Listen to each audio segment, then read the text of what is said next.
Olá pessoas, tudo certinho com vocês? Aqui quem fala é o João, falo sobre história aqui no programa da Universidade para Todos. E hoje darei continuidade àquela nossa série sobre conceitos históricos, porque, como sempre falo, os significados, as palavras, elas não se constroem aleatoriamente, elas não vêm do nada, elas são construídas historicamente, né? E hoje, o vídeo de hoje ele pode ser entendido como uma certa continuação daquele que fizemos sobre golpe de Estado, né?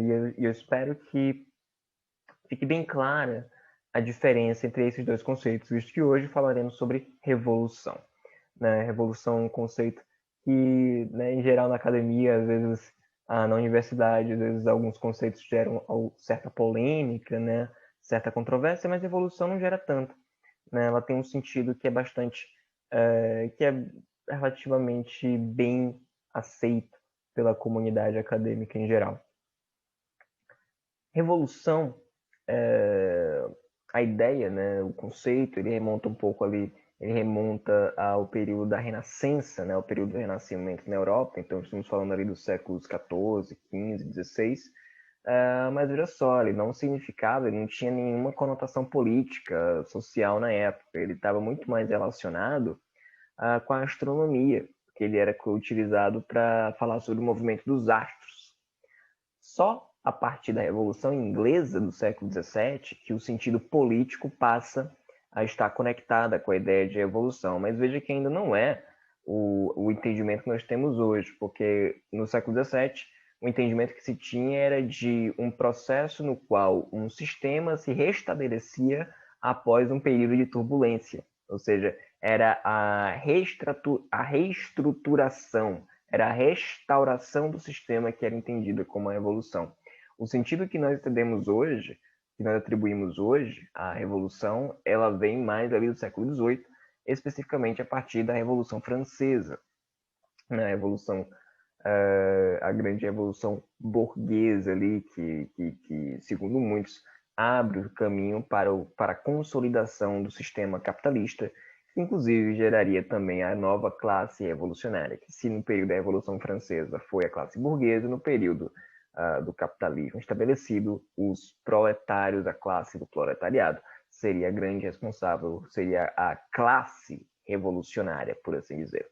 Mas o ponto é que, então, qual sentido de revolução se tem a partir desse momento? Nós temos o entendimento de revolução enquanto um fenômeno histórico, né, social, no qual a sociedade passa por um processo de reestruturação de suas bases, ou seja, a estrutura social é modificada. E aí nós temos uma alteração no sistema político, no sistema econômico, na própria lógica da produção de símbolos, na própria cultura daquela sociedade, ou seja, é um processo que transforma radicalmente a sociedade. Então, por exemplo, se um grupo que se diz, eu quero uma revolução, e ele vai lá, toma o poder, mas ele não promove essa tal transformação, ele não necessariamente promoveu uma revolução, ele promoveu um golpe, né? Ele promoveu ali um golpe, uma rebelião,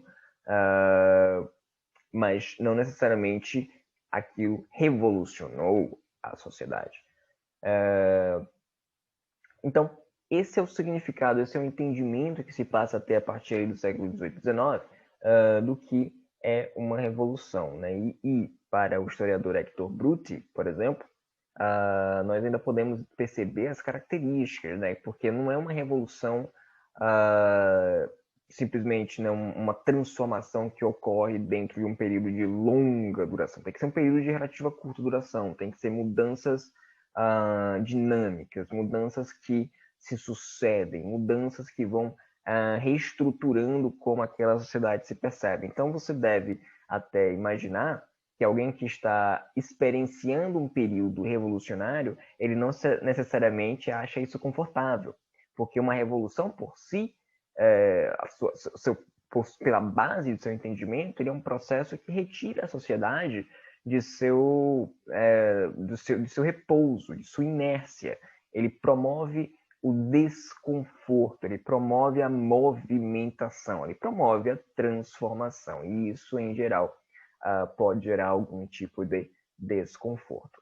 E se pensarmos a revolução enquanto ali um processo de base política, nós entendemos que se trata de um conflito originado das contradições de classe. Nós temos uma classe que detém o poder, uma que não o detém e não tem nenhum tipo de acesso a ele, e que, em função disso, parte em busca da tomada do Estado, parte em busca da tomada do poder para que se tenha uma reestruturação do sistema no qual aquelas demandas que esta sociedade tinha que não eram ouvidas passem então a serem colocadas em pauta. E veja que, inclusive, em geral, essa movimentação ela tem ali um guia que é aquilo que pode ser entendido como uma classe revolucionária, que é aquela classe que tem que é dotada naquele dado período histórico da capacidade, da possibilidade de pautar projetos futuros. Né? Então, no caso da Revolução Francesa, que foi uma revolução ali de caráter burguês, e aqui eu já estou pensando no que escreve Modesto Florenzano, o historiador Modesto Florenzano, na medida em que ele entende que no período ali da Revolução Francesa, nós tivemos ali uma revolução de caráter burguês, então, portanto, a burguesia foi a classe de caráter revolucionário. E aí a Revolução Francesa ela abre as portas para o estabelecimento da sociedade burguesa, rompe-se de vez com a sociedade de características feudais, e o estabelecimento do capitalismo geraria, então, uma nova classe revolucionária. Né? E aí a gente já está falando também do pensamento de Karl Marx e Friedrich Engels, no qual o proletariado seria esta nova classe, que teria o poder de pautar projetos futuros. Então, a gente inclusive já pode pensar que na Revolução, enquanto um processo de base política, enquanto um produto ali do conflito entre as classes sociais, que gera um processo de transformação radical da sociedade em um curto período de tempo. E curto aqui eu estou falando em termos históricos, tá? Eu estou falando em um período de 50, 60 anos, se você tem um processo de reestruturação, por vezes até um século, no qual aquela sociedade se reestrutura de cima a baixo. Né? Então, você tem essas características que nos possibilitam melhor entender este conceito. Então, né, temos características, né, e temos tipos. Já falamos então aqui Revolução Burguesa, Revolução Proletária. Né? Então, no caso, pensando em exemplos, a Revolução Francesa, se a Revolução Francesa foi uma revolução de caráter burguês, a Revolução Russa de 1917 teria sido ali uma revolução proletária. Agora, para um minuto, para pensar que eu estou falando muito aqui de um contexto europeu. O processo histórico ocorreu de uma certa maneira no continente europeu. Ele não se replica em outros locais. Então, no caso, se pensarmos aqui na América Latina, aquilo que se deu enquanto processo revolucionário, ele não necessariamente vai obedecer aquilo que nós entendemos como os modelos vindos da Europa. Ele se adequa às características e às particularidades da região na qual ele ocorre.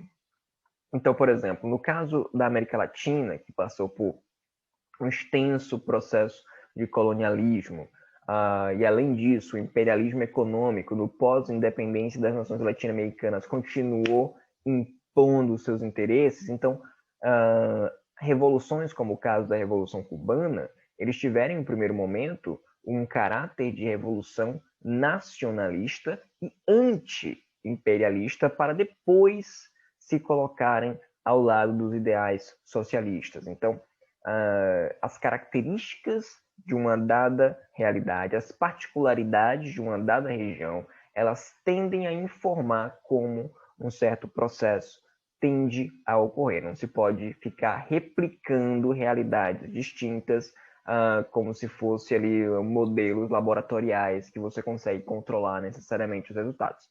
Então perceba que estamos falando de um conceito que é bastante claro, é um conceito que é bastante claro, que tem de ser percebido dentro dessa dimensão de transformação radical. Então, é sempre bom termos esses conceitos bem definidos, porque quando se tem um processo revolucionário, é importante que se atribua o nome de revolução. Mas quando se tem um simples golpe de Estado, como foi o caso de 1964, por exemplo, você tem que dizer golpe de Estado. Você tem ali, como falamos no vídeo passado, o que? Um movimento das Forças Armadas, ou seja, um grupo interior ao próprio Estado, que, insatisfeito com o sistema tal qual ele estava, com certo apoio da população, da sociedade civil, parte para a tomada do poder, sem grandes participações da sociedade, sem grandes transformações nas estruturas, nas bases sociais, apenas promovendo um enriquecimento do regime, estabelecendo, portanto, uma ditadura militar. Então, golpe de Estado é uma coisa, uma revolução é outra. Então, tenha-se claro essas diferenças conceituais. Acho que por este vídeo está bom. Fico por aqui. Até um próximo.